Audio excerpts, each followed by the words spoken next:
I'm Amber Davies and welcome to Call to Stage. This is the space where musical theatre takes centre stage. From unforgettable backstage stories with incredible special guests to insights from my life and my theatre journey. We're leaving it all on the mic every single week, so let's jump in.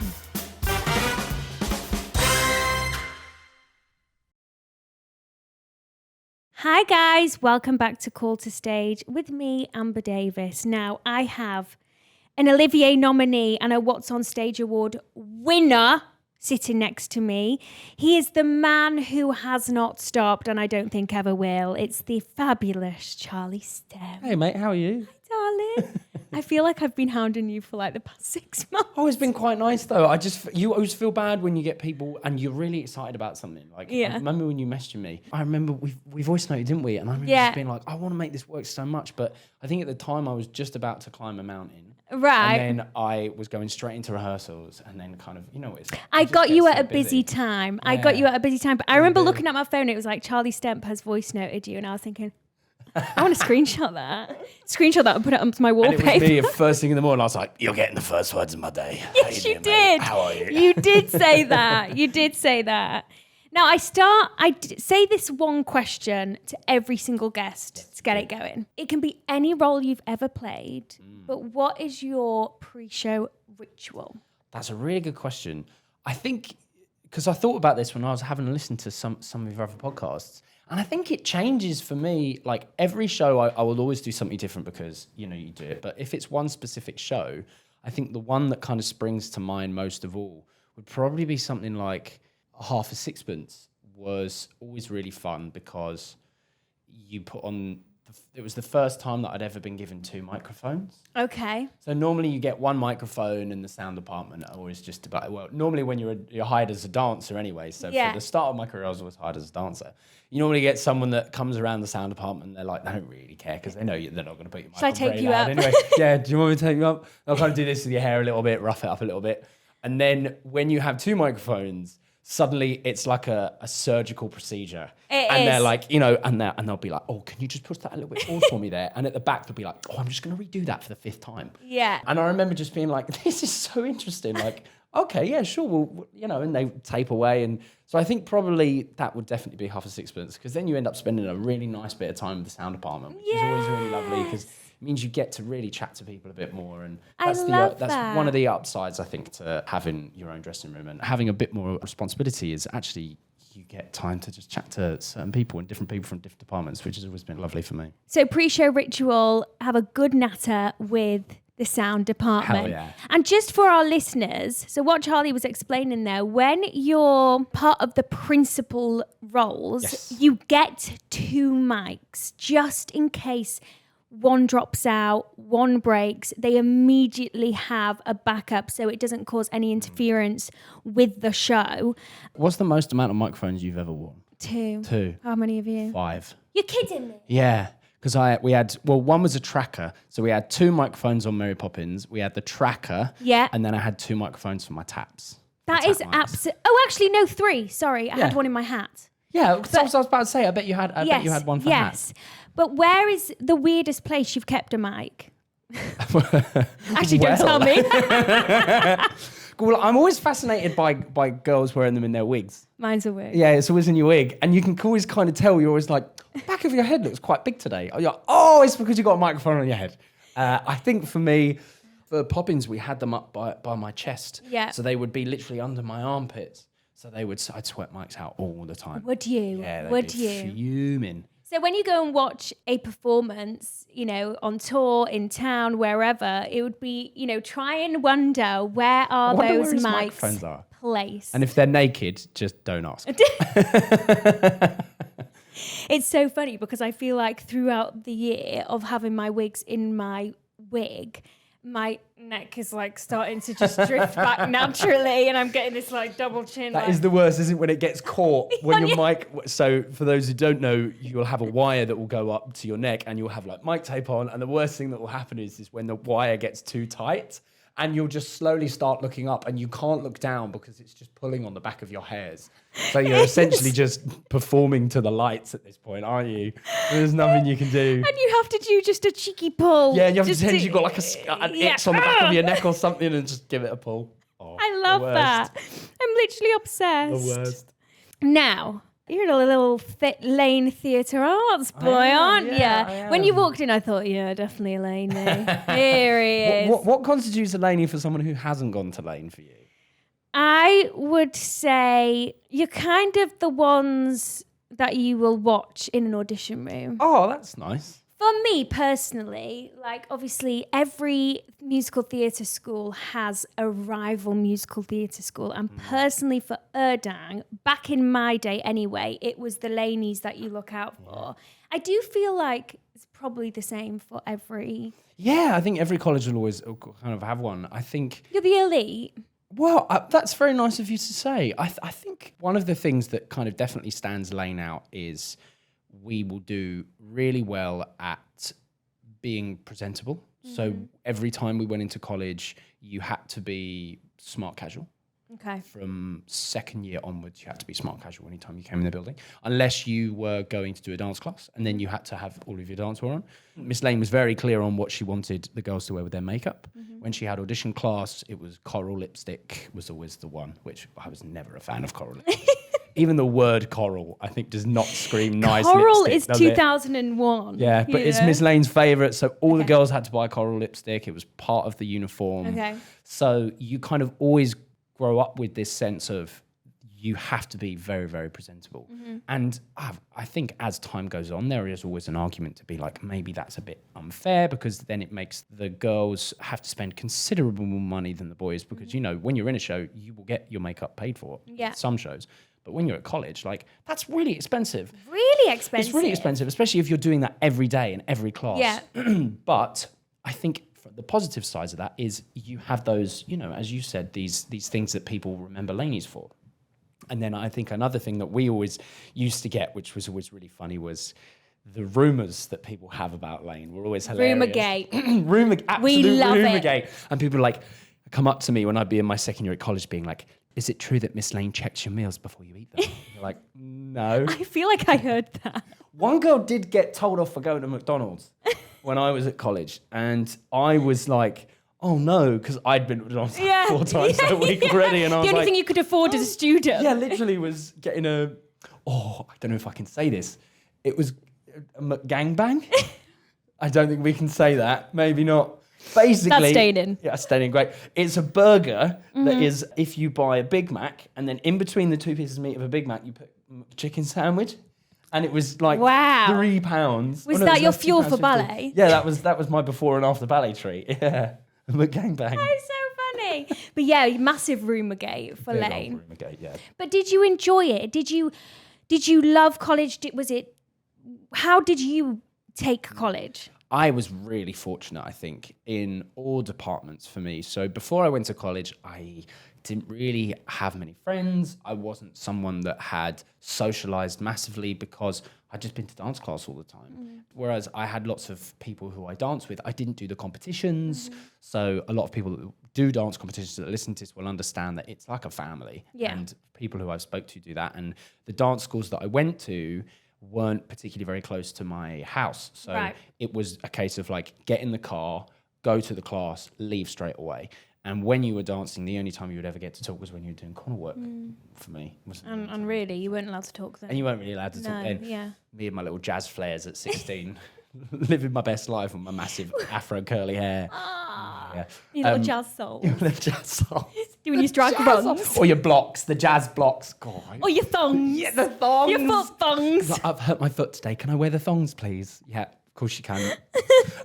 So Laine for me was just this absolute growing up central, which was so joyous because I went at 16, so I went really young. Me too. On my first day of living with some friends, I learned to use a washing machine on the first day. I knew how to... Achievement. Yeah, that, you know...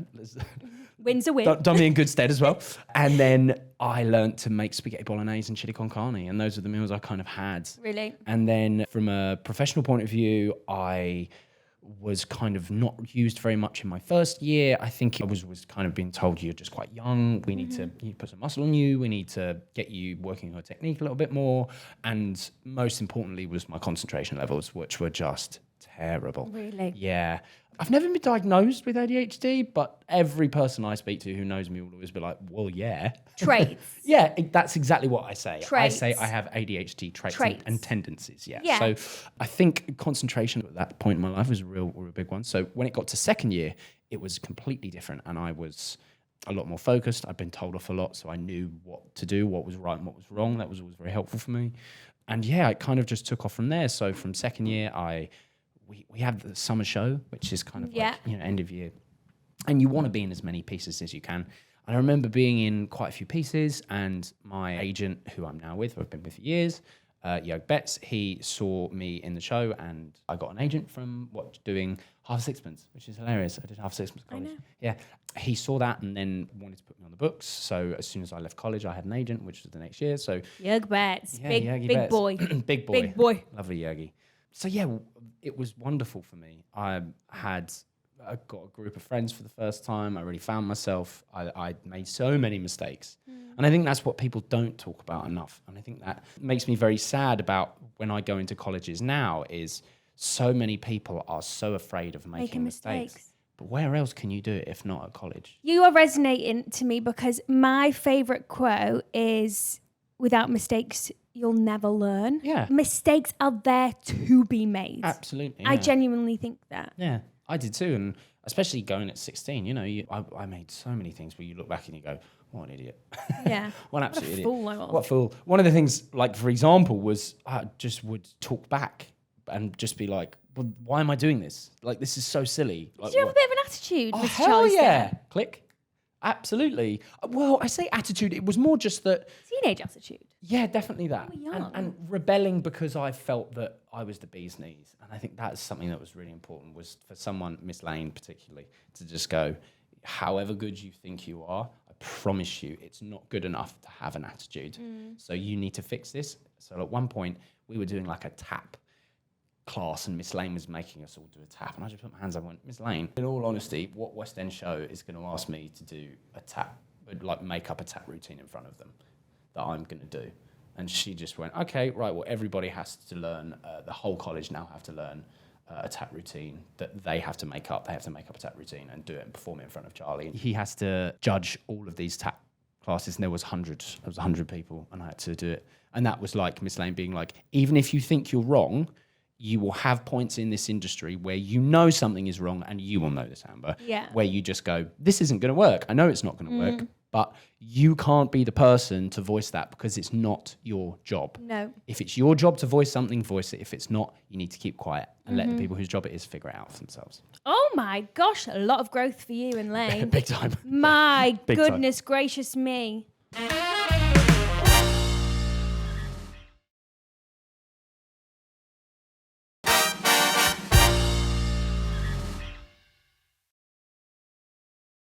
So I'm just gonna let me just clear my throat for this CV.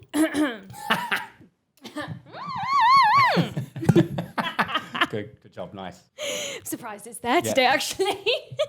I'm not any sip of water today. That's always good when you're always like, oh my God, she's it's clean. really good.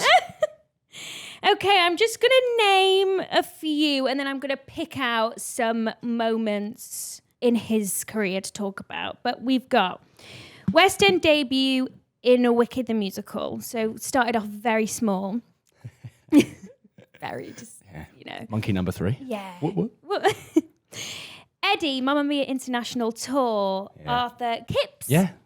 For Half A Sixpence, and won Best Actor in a Leading Role. I did, Yes. WhatsOnStage Award. I did. That Did you was forget nice. that, my love? I did for a sec, yeah. Filmed and also filmed for Sky Arts. Yes, it So did. Half A Sixpence. Broadway, Hello Dolly, Snow White at the Palladium, West End revival of Mary Poppins, where, honestly, if you got on the tube during that time, his face was everywhere.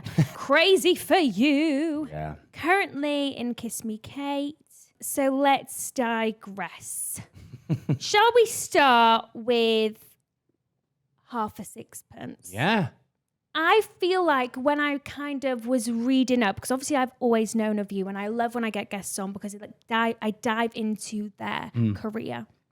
And when I was having a look, I was thinking, wow, I really do feel like that was the turning point for him. That was your golden ticket. It was, yeah. It was the big moment. It was always strange because anytime I talk about it, I have such pride of what we did, and I'd love to be like, I was the best person in the room. It was this, and it was all written in the stars. But I think, in all honesty, there was a lot of hard work, but also there was so much luck that the person who was doing the role in the first place couldn't do it, and he had to pull out, so they needed to find somebody else. And I'd auditioned, and then Cameron Mackintosh just turned around and was like, well, let's take the kid, and we'll make a big thing of we found this person who's going to be a big star.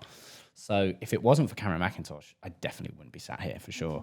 And we started in Chichester, and I think when you're doing something that big when you're younger, you don't realise how important it is, so you don't worry about it. But if I did that now, and I had, I was doing this, the pressure would have killed me, absolutely killed me. But because I was so young, I was always just like, yeah, okay, we'll give it a go. Go on, let's do it. Yeah, let's give it a go. I think, it's kind of nice when you are so, you have no idea what this could turn into. And it's actually lucky that you probably went into it a bit naive. Yeah, I definitely think so.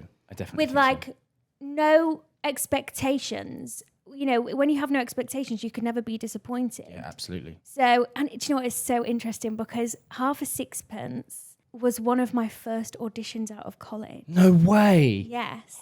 That's crazy. I just did one dance round. I think I'd graduated like a week prior. And I hated every single second. It was insane, wasn't it? It was awful. It was one of the hardest routines I've ever done. And I remember being packed into this room like sardines, and it was so like technically difficult. Lots of jumps, lots of turns. Yeah. Like, I'm not like a jazz girl, you know what I mean? I can do show choreography and, but technically I haven't got the biggest legs or the cleanest turns. I just felt like a complete fish out of water. So the fact that you went in and, took that title. I mean, it's like a marathon, really. It is, from start to finish. Yeah, it was. It really was. It was one of, on par with Crazy for You, the hardest things I've ever done. I remember seeing a picture of myself at the start when we first started, and I was like, really fit, and I was, really healthy. I was doing these smiles, and then there's a picture of me at stage door in between shows. When you just like go out and gym wear, and I'm like a rake, I'm skinny as a rake, and it was just so exhausting, but also so fulfilling. And I think that's what people may be interested to know when it comes to the leading roles. And you'll know this as well, is it's wonderful to have those leading roles. But if you think they're a walk in the park, they're really not. No. And they can be exhausting in so many ways when if you are the person that has, I call it like the ball, keeping the ball in the air for the entire show, that takes a toll on you. And Sixpence was where I really learned how to deal with that pressure. Because some people, I think you'll know this as well, some people who will be the nicest people in the world, when you're having to deal with that amount of pressure, will suddenly be like angry and shouting all the time and stressed and brings out the worst in them. It does, because if the show isn't going well, it's on you. It's your responsibility. If it's a bad show, you're the person that's keeping the ball in the air. You're the person people are going to look to if it's not good enough. I know. And I learned to deal with that pressure as best as I could. Good. I mean, I feel like you had to learn that quick and fast. Yeah. And maybe in hindsight, kind of catapulted you into being the professional that you are. Yeah, I think so. I always remember, especially on that job, thinking, if I work hard at this job, the rest of my career will be easier because I'll have a solid platform to be working from. And has that actually stuck? I think in some ways, but I think I was also wrong at the time because I used to think that would be the case. But really, I think everyone just judges you on what the last piece of theatre you've done is. Yeah. Now, can we quickly, I haven't got you for much longer. I could sit here and talk to you all day. Let's jump to West End revival of Mary Poppins. Yes. Another big one for you. I feel like you and Zizi became like this power couple that everybody was just kind of obsessed with. How did it come around? Were you like, this is mine, I must get this? Yeah, I was in America and I got a call from Cameron's assistant, Cameron Mackintosh's assistant, who is the producer for Mary Poppins and was also the producer for Half A Sixpence. Okay. So he said to me, I'm coming to New York. Can I take you for some food? I was like, absolutely. So we went for some food and I had already kind of said to him on a few occasions, oh, wouldn't I be such a good Bert in Mary Poppins? Wouldn't I? And I was so blunt about it. Dropping those seeds. There was no subtlety whatsoever. And he would say to me, oh dear, you're too young. Dear. You're too young, dear. And I'd be like, but I'm not though, am I? Because we put a sweep in my hand and I'll just make it work, I promise. And I was just, any excuse, I was just trying to make it work. And then I went to see my mates who were on tour with Mary Poppins at the time. And I said, can you do me a favour? Can you take a picture of me coming out the chimney, please? And I'm going to send it to Cameron and say, what do you think? And I did. And he loved it. Absolutely loved it. Thought it was hilarious. So I knew that when he was coming to New York, we were going to have a chat. And he just basically said, I want to bring it to town. I think you would be brilliant. And I think Zizi would be brilliant because she'd just done it on the tour and had done incredibly well. Zizi is one of the most incredible people I've ever met, with how hard she works, with how kind she is, with how supportive she is, and how talented she is. Like, Jesus. I know. So, yeah, he just said that it's going to happen. Let's make it work. And then before I left New York, I think about 2 weeks before I left, we knew it was going to happen. We'd sorted the deal. We knew we were going into town. And then, yeah, I had like time to do the panto. I did panto at the Palladium. Yeah, I love the Palladium. That's on my list. I want to do one Palladium panto. Mate, that's so much fun. I'm going back Can again. we do it together? Yeah, mate, let's do it. Can you drop in a seed hint for me for next year? Because they've already cast this year. Yeah, they have done. And Marisha's with your agent, right? Yeah. Marisha's with your agent, yeah. So if you could just say, I will not be doing next year's panto unless Amber Davies is doing it. Yeah, Thank you. Okay, you heard it here first. Watch me and Charlie in Palladium panto next year. Fab. And we had the best time. Working with Z is always a joy. And, you know, it's always lovely to see pictures of yourself all over London. That's always nice. I know. I was like, oh, there he is. There he is again. Crazy for you. Can you please describe that experience in 3 words? Oh, good question. And I can't say crazy for you as my 3 words? No, unfortunately not. Thought not. Oh, exhausting, exhilarating, and sweaty. Sweaty. A career highlight? 3-piece suits, definitely, yeah. I love that. Definitely. And lastly, I want to ask, so you did Hello, Dolly on Broadway. Yeah. I mean, I don't know about you, but for me, like anyone's who's been in the West End, one of their goals would be Broadway. I would love to know the difference. I want to know the difference between Broadway and West End in your opinion. Is it on a different scale? Is it a dreamland? Or is it very similar to the West End? It's very similar to the West End in many ways. Okay. I think, in all honesty, as soon as the curtain goes up, you're just performing to an audience. Doesn't matter who they are or where they are. They laugh more. The audiences. They support more. You walk out and you get a round of applause, which you're like, why are you clapping? I haven't done anything yet. And they really want to support you and give you love that. That is nice. But my worry was always that they wouldn't clap as loud at the end. Okay, so please, I was always like, clap. Stop clapping now, because I might not be good enough. So let's just see what comes like at the end. Thank you. And then we would, I think one of the main differences is that the ensemble of a show is paid nearly 3 times as much. Dramatically higher. So you will have people in the ensemble who will have kids who will, I'd say the average age of my cast was about 30. Really? Yeah. And we will know on the West End, a large percentage of people in the ensemble are teens. Yeah. Or are, early 20s, because financially it may not be very beneficial for them to continue. Or if you have kids, you can't support that. If you're a single parent, there's just no way. No. There is absolutely no. So I think that was the main difference, was just this maturity. There is a considerable amount of people there, though, as well. So there's 10 times more people in Harder America. to get the job. So there are 10 times as many people. And they wouldn't say they have that many more jobs than us, because our touring system is actually quite similar to theirs. But they'll just do big venues and stay there for longer. Yeah. Do you want to hit Broadway again? Hell yeah. I'd go back. Yeah.